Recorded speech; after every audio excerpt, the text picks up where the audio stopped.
बिस्मिल्लाहिर्रहमानिर्रहीम। अस्सलाम वालेकुम नाज़रीन, मैं हूं लियाकत हुसैन और आप देख रहे हैं मेरा यूट्यूब चैनल। सबसे पहले तो एक बुरी खबर जो कि आप सब ने मीडिया पे सुन लिया होगा, टीवी चैनल्स पे। साबिक सदर और army chief retired general Pervez Musharraf साहब का इंतकाल हो गया दुबई में। और बहुत ही बेहतरीन इंसान थे वो।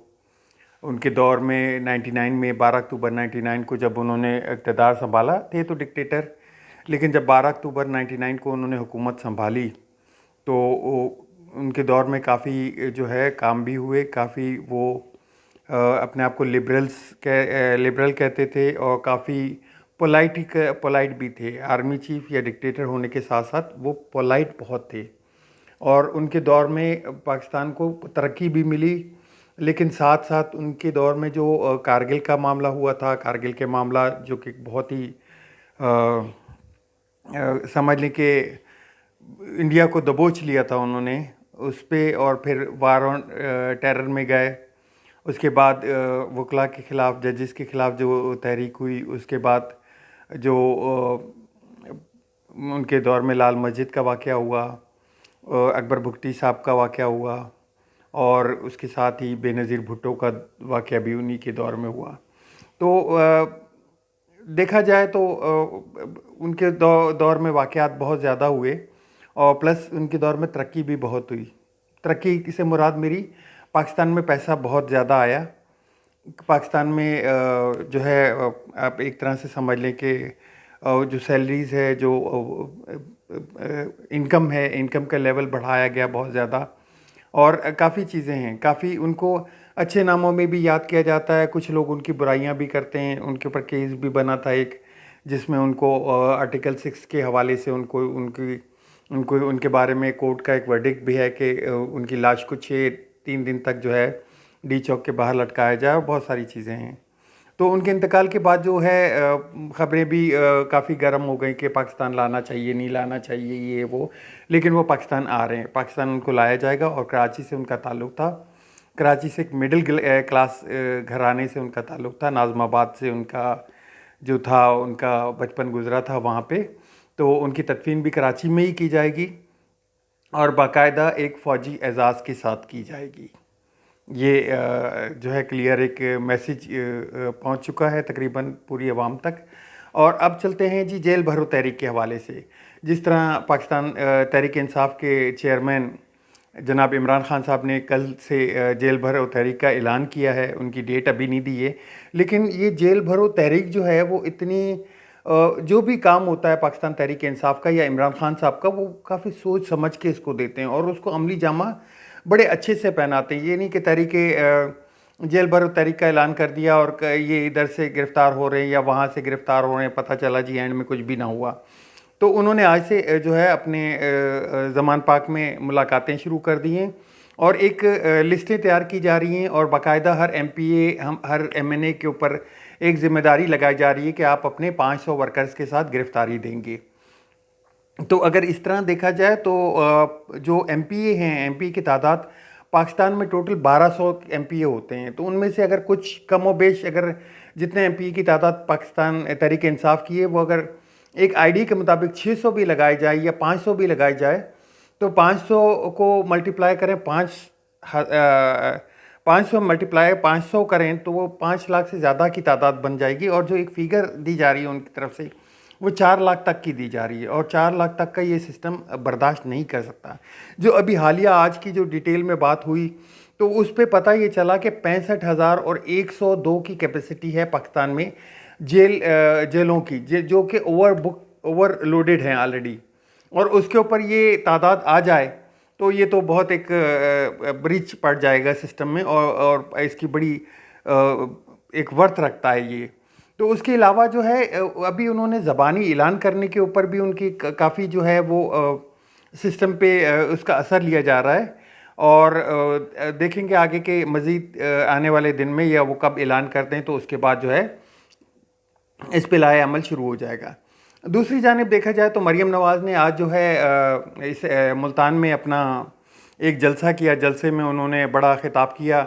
जो जैसे वो दुबई से आई थी कराची पाकिस्तान के लिए, तो पाकिस्तान में उन्होंने ज़्यादा जो है इस्टेब्लिशमेंट के बारे में कोई इस तरह की बातें नहीं की, बल्कि इमरान खान के ऊपर ही उनका फोकस रहा, क्योंकि एक टारगेट चाहिए होता है। वो टारगेट इनको फिलवक्त जो है इमरान खान मिला हुआ है, तो इमरान खान के ऊपर से भी उनकी बात बड़ी उन्हीं के ऊपर फोकस रखती हैं। लेकिन एक बयानिया बिल्डअप करने की कोशिश की जा रही है जो एक्स जनरल्स हैं उनके ऊपर, और एक्स जो है साबिक चीफ जस्टिस के ऊपर, उनके ऊपर बात करके।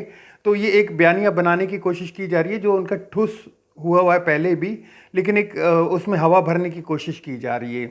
तो उन्होंने वही पुराने जनरलों के नाम लिए कि हमारी तो हुकूमत ही जो है वो नवंबर 28 नवंबर के बाद आई है। उससे पहले जो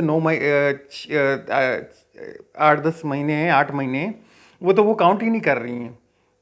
वो तो उनका इल्ज़ाम अपने ऊपर ही नहीं ले रही। अगर उनका इल्ज़ाम अपने ऊपर नहीं ले रही है तो मुझे सिर्फ ये बता दें, तो पाकिस्तान तहरीक इंसाफ ने जो 4.25 साल हुकूमत की, उनका इल्ज़ाम फिर उन पर क्यों डालती हैं? वो भी ना डालें। उससे पहले जो 30 साल हुकूमत आप लोगों ने की है, वो भी ना माने कि हम लोगों ने हुकूमत नहीं की है। फिर ये भी मान लें कि आपको लाने वाले भी कोई और थे और आपसे हुकूमत करवाने वाले भी कोई और थे। लेकिन ये बातें लंबी होती चली जाएंगी, क्योंकि इनका और जो ये टारगेट करके इमरान खान साहब को एक बयानिया अवाम में पहुंचाना चाह रहे हैं। अवाम तो आपसे पहले ही थकी हुई है। अवाम तो इस वक्त जो है ना, पेट्रोल में जो डॉलर के प्राइसेस ऊपर जा रहे हैं, और जिस तरह से महंगाई हो रही है पेट्रोल की मद में, टैक्सेस की मद में, बिजली की मद में, गैस की मद में, तो अवाम तो आपसे पहले ही उकताई हुई है। अवाम तो जो है आपके ख़िलाफ़ एक तरह से रिएक्ट कर रही है। आप बजाय इसके कि आप कोई जलसे जुलूस करें या वो करें, आप सबसे पहले तो अवाम को कोई अगर कहीं से कोई रिलीफ पहुंचा सकते हैं तो वो पहुंचाएं। और कुछ नहीं तो कम से कम उनके लिए जो फूड है, फूड कमोडिटी है, उसकी तलब और रसद को करीब करें। उनकी बेरोज़गारी को कम से कम दूर कर सकती हैं। और रिलीफ नहीं दिला सकती तो कम से कम उनके ज़ख्मों पे कुछ तो जो है वो मरहम रखी जाए, ताकि उनका कुछ उनको थोड़ी सी रिलीफ मिले। लेकिन उसके अपोजिट रिलीफ इनके अपने जो केसेस हैं उनमें मिलती जा रही है। आवाम को उससे कोई फ़ायदा हासिल असूल नहीं है। दूसरी तरफ चलते हैं जी। एक तो राना सनाउल्लाह साहब ने बयान दिया कि आप जेलों में आएँ तो हम आपको लिए जेलों में तैयार करके बैठे हैं। मैं सिर्फ एक बात पूछूंगा, टारगेट कर रहे हैं आप, लेकिन कितने को पूछेंगे आप? जब हज़ारों की तादाद में आपकी बात में रखते हुए लाखों को नहीं लेके जाता, हज़ारों ही रख देते हैं। हज़ारों में से कितनों को टारगेट करेंगे, कितनों को तशद्दुद का निशाना बनाएंगे, कितना बनाएंगे? 10,000 बंदा भी अगर गिरफ्तारी दे देता है ना, आपके लिए मुश्किल बहुत बढ़ जाएगी। आप इसको संभाल नहीं पाएंगे। दूसरी जानिब IMF के हवाले से बात करता चलूँ। IMF जो है वो अपनी शराइत पे अभी भी अड़ी हुई है, और इसको तूल मिलता जा रहा है कि मुज़ाकरात को, कि वो जो टैक्सेस की मद में 600 अरब रुपए का इजाफा करने का उन्होंने बोल दिया है, उसके ऊपर भी गवर्नमेंट रजामंद हो चुकी है। अगले हफ्ते से जो है पेट्रोल के तकरीबन एक आइडिया जो लगाया जा रहा है कि 30 से 50 रुपए तक के दरमियान में कोई इजाफा होने जा रहा है। इसके अलावा बिजली के 7 रुपये यूनिट बढ़ रहा है, गैस के बिल ऑलरेडी ऊपर आ रहे हैं और मज़ीद ऊपर आएंगे अभी। तो ये भी एक जो है वो तशवीशनाक ख़बर है।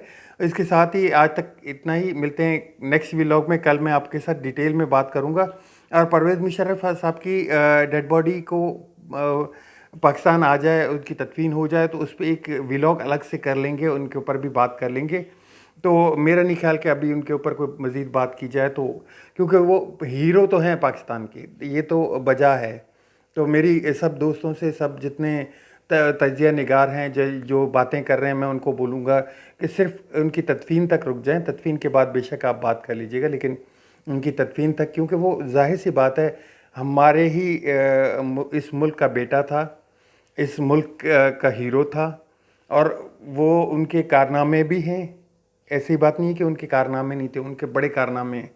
उनको इंडिया को बैठ के उनको सुना के आए थे वो। तो अब तक के लिए इतने ही। मिलते नेक्स्ट व्लॉग में।